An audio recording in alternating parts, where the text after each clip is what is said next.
Hello everyone, मेरा नाम है हर्ष और इस वीडियो में आपको फिर से स्वागत करता हूँ एक सॉलिड स्टेट चैप्टर का लेक्चर 2 में। यहाँ पर दोस्तों हम लोग आगे पढ़ने वाले हैं। क्या क्या क्या टॉपिक्स बचा हुआ है हमारा। ये दोस्तों जेई मेंस और जेई एडवांस के टॉपिक्स में आता है। हमारे बोर्ड्स के अंदर ये चैप्टर डिलीटेड है, तो अभी हम लोग देखेंगे इसके आगे का टॉपिक्स। और हालांकि अभी क्वेश्चन प्रैक्टिस ज़्यादा होना चाहिए दोस्तों। क्वेश्चन में हम लोग आएंगे धीरे से। मैं कोशिश कर रहा हूँ पीपीटी स्लाइड्स आपको प्रोवाइड करने का, पीपीटी में पढ़ाने का। तो जल्दी ही उस वीडियो में भी आएंगे हम लोग। तब तक के लिए इसे आगे देखते हैं कैसे करना है, क्या करना है। और चलिए आज का लेक्चर शुरू करते हैं, सॉलिड स्टेट्स का लेक्चर 2। सबसे पहला है, क्या है आज का, variation within a crystal system. Variation within a crystal system, इसमें हम लोग पढ़ते हैं प्रिमिटिव यूनिट सेल और centred unit cell. Primitive unit cell और सेंटर्ड यूनिट सेल्स के पढ़ते हैं हम लोग। क्या होता है प्रिमिटिव यूनिट सेल्स? देखिए, against particles are present within a corner, यानी कि अगर हम लोग देखें, ठीक है, तो इसमें हम लोग देखेंगे क्यूब में कैसे होता है primitive unit cell. Primitive unit cells, जो भी पार्टिकल्स जो है उसके कोने कोने में बैठे होने चाहिए, ठीक है। इसके कोने कोने में जितने पार्टिकल्स बैठे रहेंगे उसको बोलते हैं प्रिमिटिव यूनिट सेल। क्या होता है variation within a crystal system में देखेंगे प्रिमिटिव यूनिट सेल्स। क्या होता है when consequent particles are present in corners of a unit cell.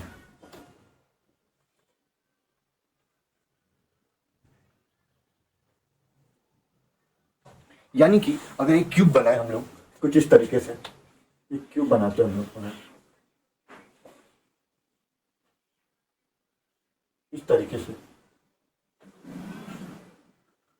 तो इसके हर कोने में जो भी पार्टिकल्स रहेंगे उसको बोलते हैं प्रिमिटिव यूनिट सेल्स। हर कोने में पार्टिकल्स रहने चाहिए कुछ इस तरीके से, इसको बोलते हैं प्रिमिटिव यूनिट सेल्स।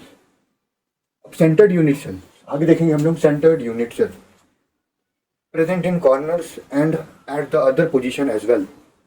क्या क्या होता है अब देखिए सेंटर्ड यूनिट सेल।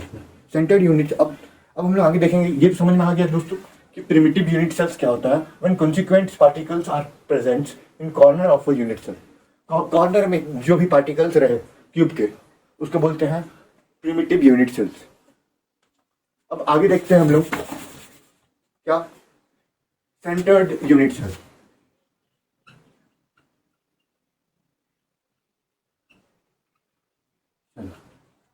क्या होता है centred unit cell? Present in corners and at other position as well. Present in corners and other position as well। यानी कि अगर एक क्यूब बनाए अगर, ठीक है, एक क्यूब बनाए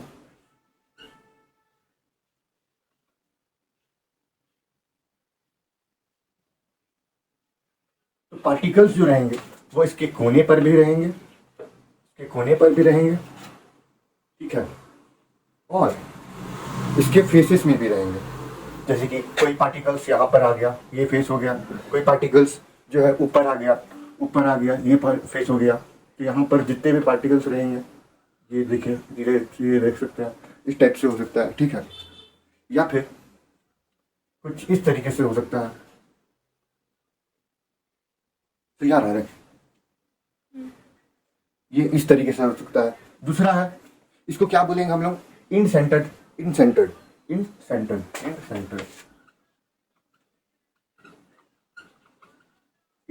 बोलते हैं इसको हम लोग। दूसरा हम लोग देखते हैं बॉडी सेंटर्ड में क्या होता है कि एक क्यूब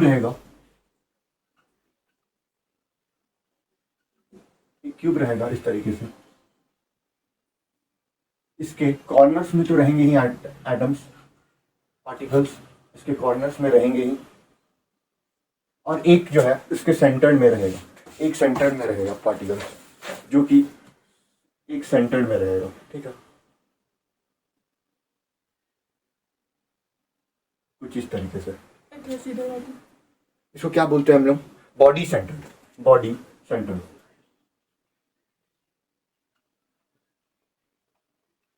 बॉडी सेंटर। अगला देखते हैं हम लोग फेस सेंटर। अगला देखते हैं हम लोग फेस सेंटर क्या रहेगा, present in corners and other position as well, लिखा हुआ है आपको। कॉर्नर्स में तो रहेगा ही रहेगा, साथ ही साथ में फेसेस में रहेगा, हर फेस में रहेगा। क्या रहेगा, फेसेस में रहेगा। तो क्या क्या फेस है, कुछ इस तरीके से क्यूब बना, इसके कॉर्नर्स में एटम्स प्रेजेंट है,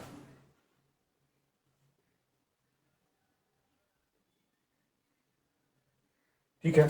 और इसके फेसेस में भी प्रेजेंट है, यानी कि एक सामने वाला फेसेस हो गया, इस तरीके से अगर क्यूब है तो इसके सामने वाला फेस हो गया, एक इसके इधर वाला फेस हो गया, इधर ये इसके इधर वाला फेस हो गया ये, और इसके इधर वाला फेस हो गया ये। तो इस तरीके से पूरे में फेसेस रहेगा, ठीक है। फेसेस रहेगा, यहाँ पर रहेंगे, यहाँ पर रहेंगे, यहाँ पर, यहाँ पर, यहाँ पर और यहाँ पर। ये इसके 6 फेसेस में रहेंगे, पूरे 6 फेसेस में, 1 2 3 4 5 6, पूरे 6 फेसेस में रहेंगे, ठीक है। इसको क्या बोलते हैं, फेस सेंटर।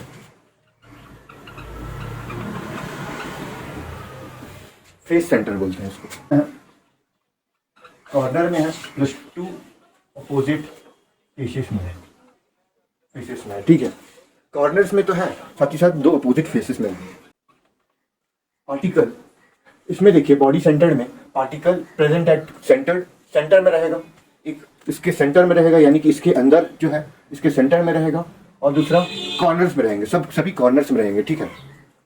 और इसमें अगर देखते हैं फेस सेंटर में क्या रहेगा, corner plus all faces, corner plus all faces. Corners में तो रहेंगे, साथ ही साथ सभी फेसेस में ही रहे, सभी फेसेस में रहेंगे। कॉर्नर्स में तो रहेंगे पार्टिकल्स, और सभी फेसेस में भी रहेंगे, ठीक है।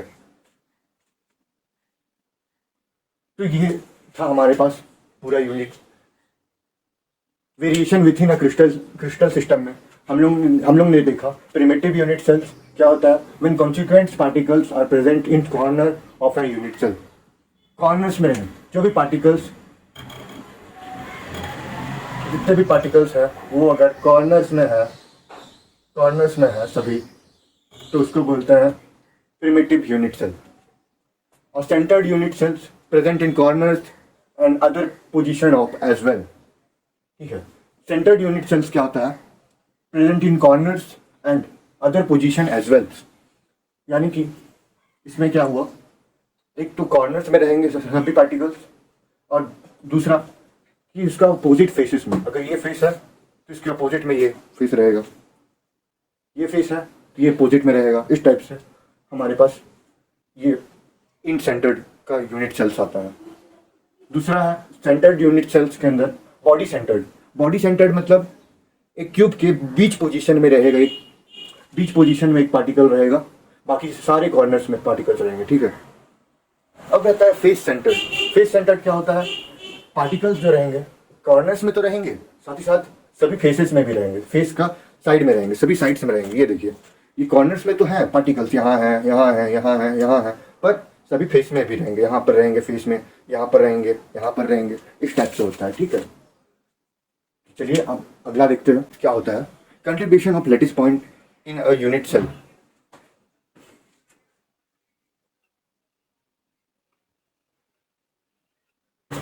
ड्राइंग तो बहुत बेकार बनाया दोस्तों, पर समझने के लिए बहुत अच्छा है कि देखिए यहाँ हर एक क्यूब का एक बड़ा सा क्यूब में छोटा छोटा क्यूब्स है, जो कि जिसमें हर एक सेंटर है, कॉर्नर्स में है, सभी पार्टिकल्स कॉर्नर्स में है।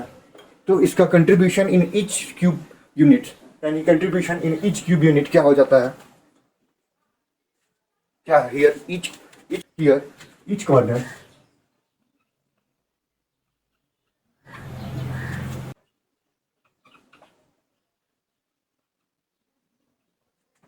is distributed in each unit. So contribution in each cubic unit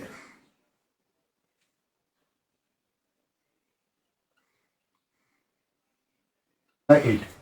अब देखिए हियर, यहाँ पर क्या हुआ दोस्तों, यहाँ पर क्या हुआ, contribution of lattice point in unit cells, corners में, हर एक क्यूब का कॉर्नर्स, हर एक क्यूब में इसका क्यूब ले लीजिए या फिर ये क्यूब ले लीजिए, हर क्यूब में पार्टिकल्स जो है कॉर्नर्स में अरेंज है और सभी का एक सेंटर्ड होता है जिसको बोलते हैं कंट्रीब्यूशन। कंट्रीब्यूशन क्या हो, इनका कंट्रीब्यूशन क्या होता है, इनका कंट्रीब्यूशन होता है, contribution in each cubic unit is 1/8, 1/8 इसका कंट्रीब्यूशन होता है, ठीक है।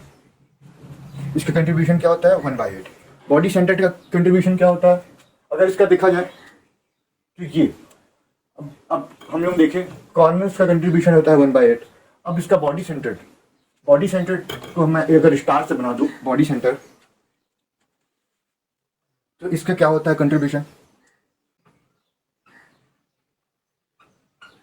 1।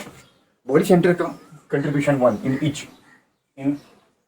ईच, या तो ये यहाँ भी होगा, यहाँ भी होगा, यहाँ भी होगा और यहाँ भी होगा, सब तरफ होगा, ठीक है। जहाँ जहाँ क्यूब बन रहा है वहाँ सब तरफ होगा बॉडी सेंटर का कंट्रीब्यूशन क्या हो जाएगा, 1, ठीक है।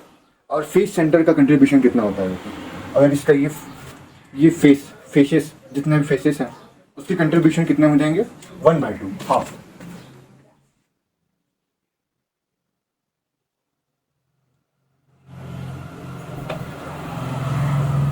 फेस सेंटर, फेस का कंट्रीब्यूशन कितना होगा, देखो फेस का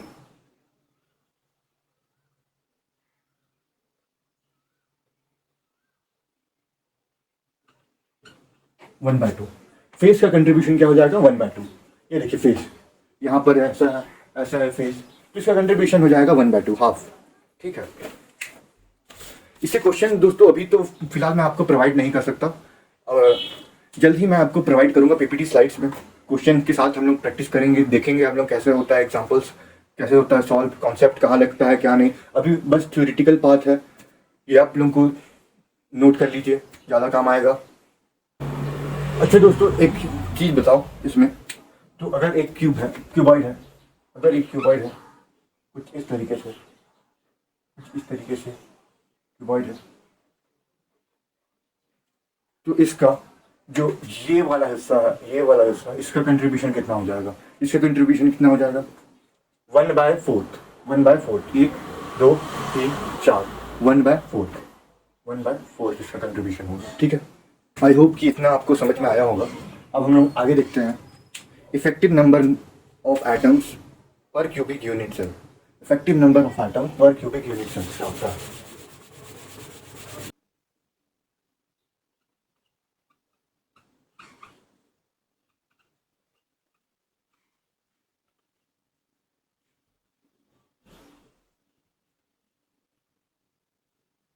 क्या होता है, volume of an atoms lies inside the unit cell.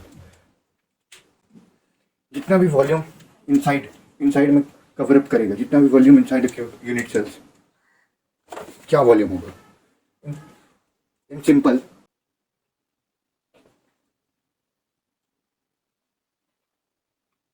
Means है volume of atom which lies inside, volume of atom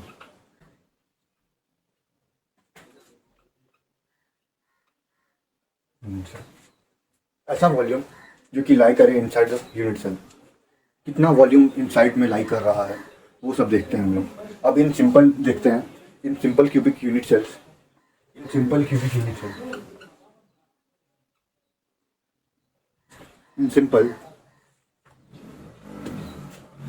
मतलब क्या हो जाएगा इसका, इन सिंपल मतलब क्या हो जाएगा दोस्तों, यानी कि क्यूब के कॉर्नर्स में एटम्स प्रेजेंट है, बस कॉर्नर्स में जितने भी एटम्स प्रेजेंट हैं, कितने एटम्स प्रेजेंट है, 1 2 3 4 5 6 7 8, 8 कॉर्नर्स, 8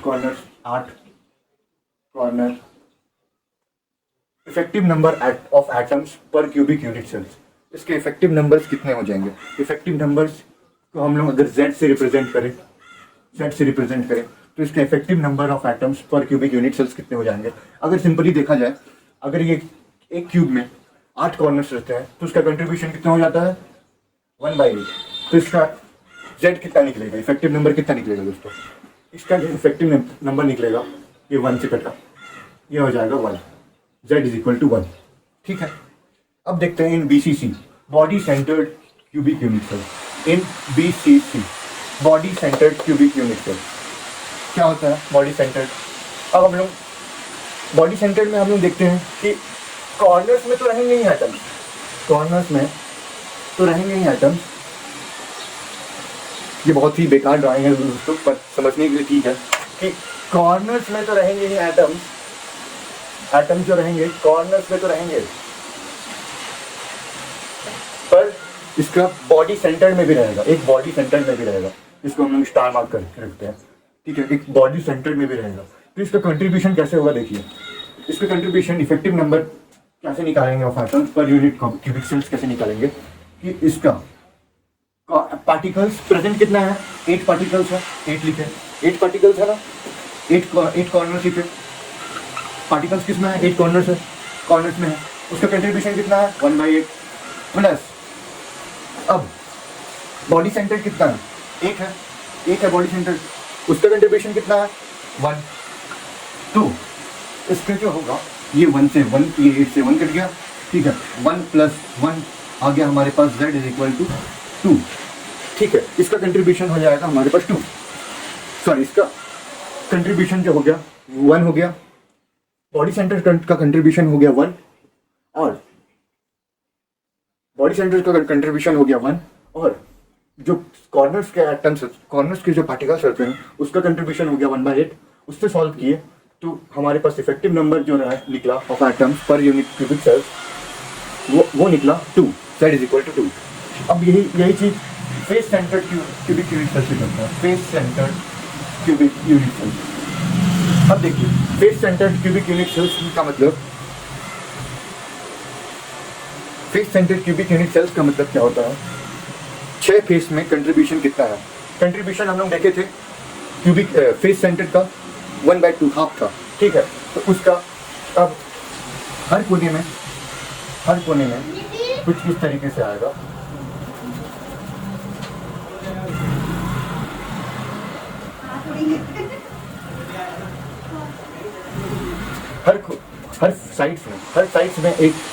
हर साइड्स में फेसेस है।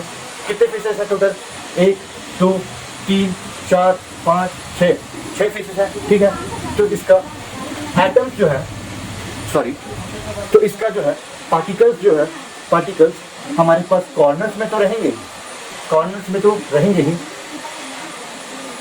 रहेंगे ही, साथ ही साथ फेस में रहेंगे। ठीक है, तो इसका कंट्रीब्यूशन, इसका इफेक्टिव नंबर कितना निकलेगा, इसका देखिए फेस सेंटर का 8 कॉर्नर्स हो गया, उसका कंट्रीब्यूशन हो गया 1/8 प्लस 6 फेसेस, फेस कितने हैं 6 फेसेस है ना दोस्तों, यहाँ देखिए इसका 6 फेसेस है, 1 2 3 4 5 6 फेसेस है पूरे टोटल। तो फेसेस में देखिए 6 फेसेस इनटू उसका कंट्रीब्यूशन कितना 1/2। तो इसको अगर सॉल्व करेंगे हम लोग तो इसका आ जाएगा हमारे पास 1 + 3, यानी कि z is equal to 4, z is equal to 4, 6 faces के लिए। ठीक है, अब हम लोग आगे देखते हैं। आई होप कि इतना आपको समझ में आया होगा। देखिए एक बार और मैं समझा देता हूँ। Effective number of atoms per cubic unit cells में देखें हम लोग कि क्या होता है, volume of atom which lies inside a unit cell, unit cell के अंदर कितना वॉल्यूम है उसको हम लोग देखते हैं। कॉर्नर्स में अगर पार्टिकल्स प्रेजेंट है तो उसका इफेक्टिव नंबर कितना निकल जाएगा। तो कॉर्नर्स वाले 8 कॉर्नर्स है हमारे पास, उसका कंट्रीब्यूशन 1/8, हर एक कॉर्नर का 1/8। तो उससे अगर मल्टीप्लाई किए तो हमारे पास z इज इक्वल टू क्या निकला 1। और in BCC body centred cubic unit cells में देखते हैं हम लोग, कॉर्नर्स में तो एटम्स है ही, उसका कंट्रीब्यूशन कितना 1/8 प्लस बॉडी सेंटर, एक बॉडी सेंटर आ गया, एक बॉडी सेंटर, उसका कंट्रीब्यूशन कितना 1। तो इसको सॉल्व करेंगे जो हम लोग z इज इक्वल टू 2 आएगा। और इन फेस सेंटर देखें, फेस सेंटर में क्या है, कॉर्नर्स में तो एटम्स है ही इसमें भी, प्लस फेसेस में भी है, 6 फेस होता है, 6 फेस में है। तो उसका कॉर्नर्स का एटम्स का कॉर्नर्स का एटम, कॉर्नर्स के पार्टिकल्स ये, उसका उसका 8 कॉर्नर्स, उसका कंट्रीब्यूशन 8 1/8 प्लस 6 फेसेस इनटू उसका कंट्रीब्यूशन 1/2। तो इसको सॉल्व करेंगे तो z इज इक्वल टू 2 आएगा हमारे पास। देखिए दोस्तों, अब यहाँ पर आ गया हमारे पास relation between edge length a, जिसको हम लोग डिनोट किए हैं a से, एंड रेडियस r, जिसको हम लोग डिनोट किए हैं r से। तो इसको हम लोग क्या करेंगे, एज लेंथ क्या होता है, the distance between two corner atoms. Corner atoms क्या, एक कॉर्नर एटम अगर ये है, दूसरा कॉर्नर एटम ये है, ठीक है, ऐसे कर करके 4 कॉर्नर एटम टच है एक दूसरे को, ये 4 कॉर्नर एटम टच है। तो इसका जो है बीच से, इसका बीच से जो रेडियस हो रहा है, टच हो रहा है, एक दूसरे को टच हो रहा है, इसके बीच से जो टच हो रहा है, एक दूसरे को टच हो रहा है, इस तरीके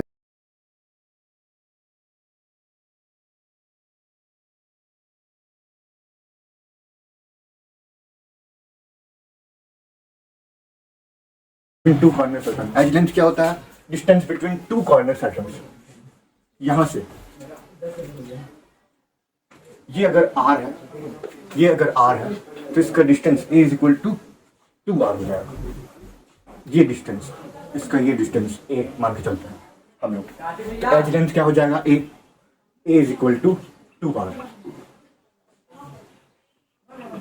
ठीक है, corner atom touch each other along edges.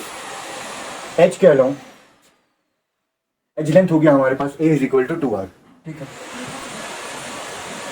In simple BCC, in body centre, इन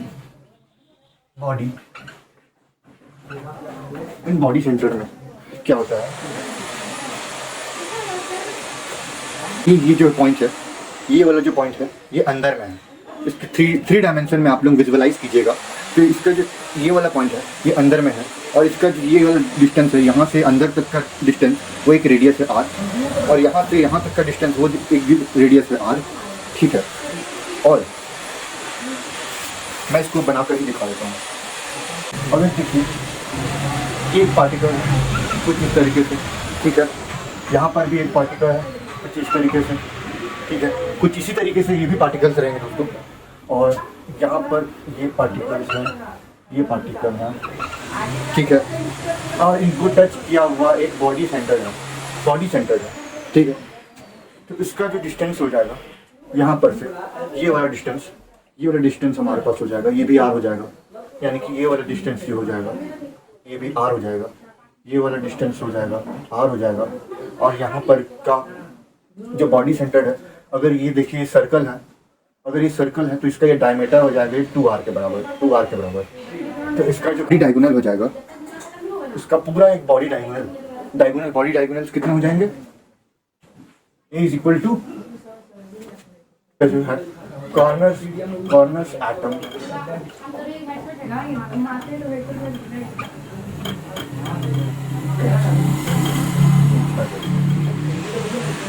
इसका जो कॉर्नर एटम है वो एक दूसरे को टच नहीं करते हैं, तभी एक बॉडी सेंटर आता है।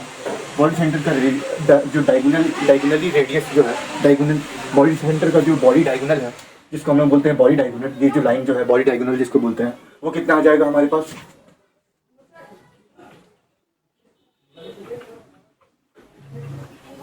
बॉडी डायगोनल कितना आ जाएगा हमारे पास, ये r plus 2r plus r कितना हो जाएगा, 4r, यानी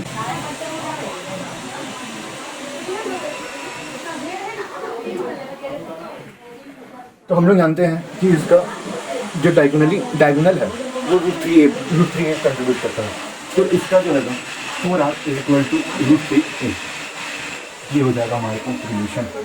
आई नो दोस्तों ये थोड़ा कॉम्प्लिकेटेड लग रहा होगा और थोड़ा बहुत समझ भी नहीं आ रहा होगा, पर ज़्यादा से ज़्यादा मैं क्वेश्चन और पीपीटी के फॉर्म में लाऊंगा, तब आपको जरूर समझ में आएगा।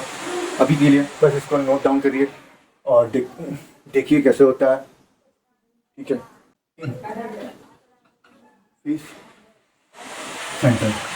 फेस सेंटर में कैसा होगा, ये इस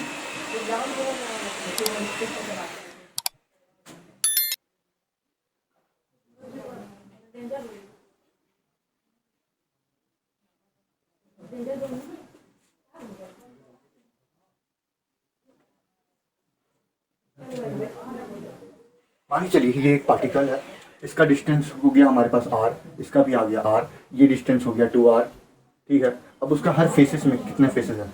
6 फेसेस हैं, 1 2 3 4 5 और नीचे 6 फेसेस हैं। तो इसका जो है फेस डायगोनल क्या हो जाएगा? फेस डायगोनल हो जाएगा, फेस डायगोनल